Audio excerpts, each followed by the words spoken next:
Anna Dolan. I'm from Jefferson City, Missouri, and I'm a sophomore acting major at Syracuse University. Why did you want to play Survivor Syracuse?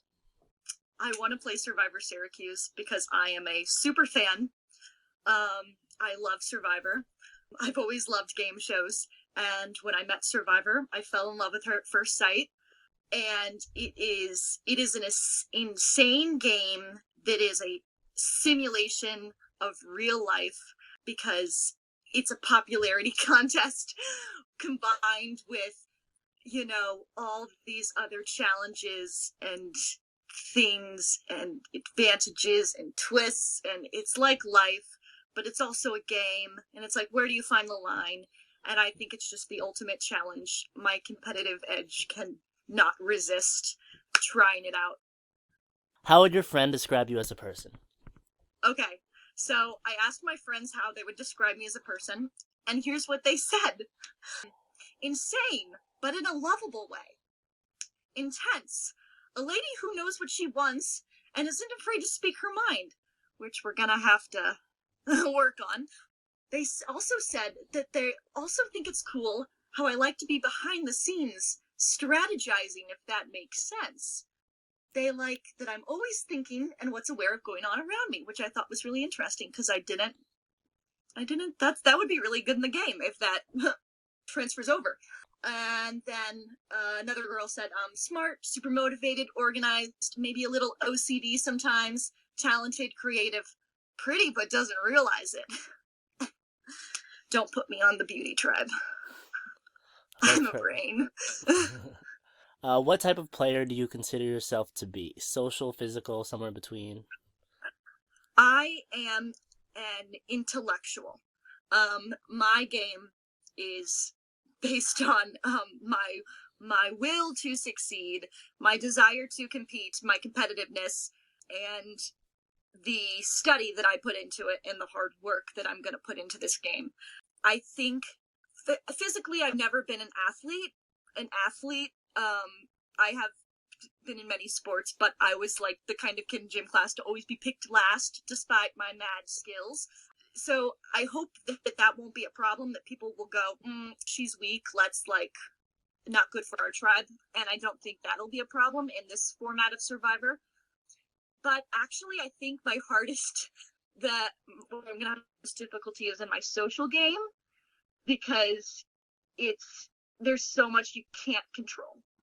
I can control how I present myself and how I project myself, but I can't control people liking me, or if someone knows me, or if someone was my ex. I can't fix those things. I can't fix how people like me or don't like me. All I can do is my best. What are some of your strengths and some of your weaknesses? Well, I'm competitive. I'm very aware of myself. I'm an actor, so I'm capable of lying. I think that's a strength. I think my strength is that I'm incredibly ambitious and driven, and I'm passionate, so I want to win so much. So that's going to be my biggest struggle, is how do I mask that? Because in my research of Syrvivor, CBS's Syrvivor and Syrvivor Michigan, the people that want it the most become the biggest threats, because they see them playing hard and they go, no, bye-bye, we want to crush your dreams. So I have to in turn want this as much as possible, work as hard as possible, but pretend like I'm not, so they don't think that I'm a threat. So that's going to be tricky. But I think one of my biggest strengths is that I don't have any ethical boundaries, as long as I'm not doing anything, as long as I don't cross the line of homophobia, transphobia, racism, I will go to whatever is within the rules to win. There's nothing I won't do if I'm scrambling at the bottom. And if I'm at the top and I have to cut out a friend, that's something I'm going to do. If you have one, what's your favorite Survivor player and why? Okay, have a couple. But keep in mind, I'm missing about 5 seasons in my Survivor brain repertoire. 23 to 26. I'm missing. Amanda, she's so consistent. She's been runner-up twice. It's just, and she's also genuine and nice and such a good person, but also a strategic player. Stephanie is just a boss. Stephanie should have taken heroes versus villains, but she didn't, so that sucks. Sarah, who's gonna come on and then Sarah and Ben, and they're both gonna be on 40, which is coming around the same time as this is happening, so that's gonna be interesting. But yeah, Sarah, she went into Game Changers. She said, I'm going to be the bad cop. And she did exactly that. And she won incredibly. And then Ben, I think my favorite thing about Ben is that he won immunity challenges and he won idols when he needed them. And that is something I want to do. That is something I aspire to do. I want to be, I want to be in danger, go out, find an idol, be like, or have an idol and go, I'm still here. You can't bring me down. That's so cool. Ben, that's the first time I ever heard someone say that. Wow. Really? Yeah. I loved Ben. I'm okay with Ben. I don't know. I rooted for Chrissy. I gotta go back, but yeah, it's just I think even with this past season with Dean, it's like I thought going in that Dean would have won it. Mm.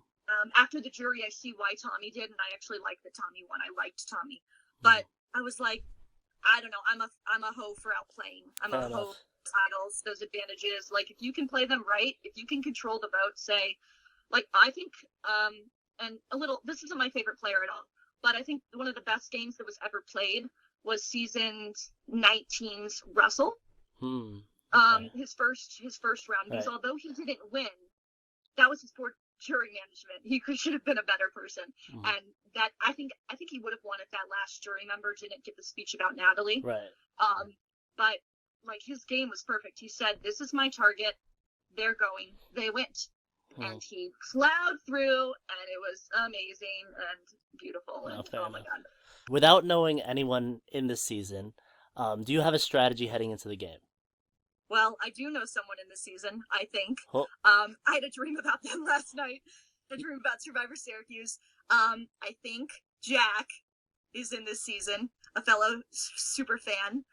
And how I want to handle that is in regards to that is I want to work with him, but it's really going to depend on, what the tribes are, how he feels, if he actually wants to work with me, because he has the capacity to blow up my entire game. And I could probably set fire to his game too. But if he remembers that I'm an acting major and reveals that I'm an acting major, that's not going to be good. So I really want to work with him. I think, I would root for someone like him. I mean, he's my guy. He's the kind of guy that skips prom to go to a Survivor casting call. Like that's the kind of people I want to work with, and that's the kind of people I want to win, if not me. So I hope that works out. As soon as day one, we see what the tribes are and what the dynamics are, I'm going to slide into his DMs. And then with everybody else, I hope I don't know anyone, because if I don't know anyone, I am going to lie my ass off. I have gone onto all my social medias. I have archived and deleted lots of pictures, hiding my major, hiding my, basically my ability to lie. Hopefully I can lie effectively and do that. But I think the idea is to go in as a completely different person than I am, and to, play dumb, convince people that I'm not a threat, because I am the biggest threat going into this season. I guarantee you, if I make it past, if I, I have a lot in store. So, it's gonna be interesting, to see who shows up that first day, because I know a lot of people. I've seen a lot of faces around this campus, and they may have seen me. So we'll see. How will you set yourself apart in this game? It won't be hard. I set myself apart in real life. What I will do that I think other people won't is I'm gonna take a stroll every night. I'm gonna go take a walk every night. Go look for idols, look for places that I would hide if I was an idol. Look for advantages, even if they're not out there, even before the first start date. Even before they're officially out there. I'm going to go out there. I will put in the time and the energy into advancing my game. I've studied, I'm catching up on my seasons. I'm reviewing my seasons. I've been going back. I've been watching Survivor Michigan. I'm going to go on to Survivor Michigan season 2 once I finish season 1. Like, I am getting all the tools I need to succeed.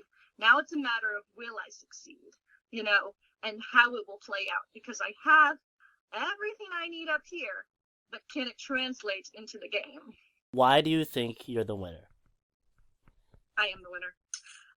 It's just a matter if they figure it out sooner or later. If they figure it out soon, they'll vote me off. If they figure it out too late, the person sitting next to me at the final 3 will get it. So it's about timing. It's about hopefully I don't make any big flops, ethical flops or jury flops in my management. Hopefully I don't get voted out. But I am the winner. I am very capable of winning this game.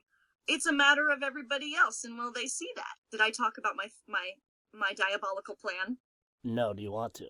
I didn't. I'm going to talk about my diabolical plan. So, while watching Heroes vs. Villains Season 20 this past Thanksgiving, I have created 5 fake hidden immunity idols, complete with their own packaging, twine, and note that says, "Congrats, you have found a hidden immunity idol."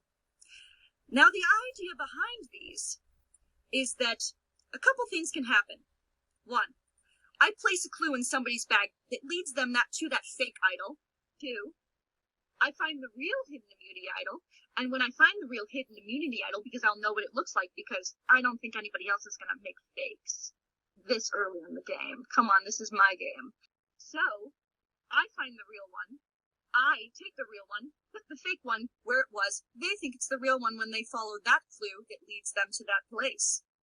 And then 3, my least favorite way, is I show the fake to someone to gain trust, or for another move, or say, "Hey, I'll save you from getting out. I have this idol. We can use it to save our game." But in the end, they go home because it's fake. So, the idea behind these fake hidden immunity idols is that it's all secret, is that it all can't be traced back to me. Because at the end of the day, I don't want it being revealed that this was my idea until the very end, until it's for my resume. If it's traced back to me in any way, they are going to vote me out, or they should. If they don't, I'm doing really good in my game. If they don't, they're not, if they don't vote me out early, like, they're not thinking. They're not good players. I am the best. So that's my diabolical plan. I'm going to throw chaos into this game. Hopefully my fake idols, which I will show you shortly, will be convincing with the accompanying note, and hopefully they will seduce some people into misfortune. My name is Hannah Dolan, and this is my pre-season interview.